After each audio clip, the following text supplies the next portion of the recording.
Alright guys, this is a master 3-digit combo luggage lock. It's TSA certified, which means airport security can open it without cutting the shackle or any other type of destructive entry.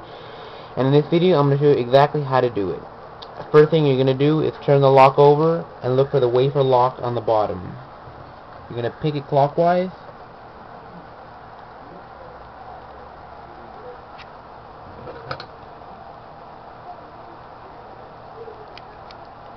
Going to open and turn and relock in the 3 o'clock position.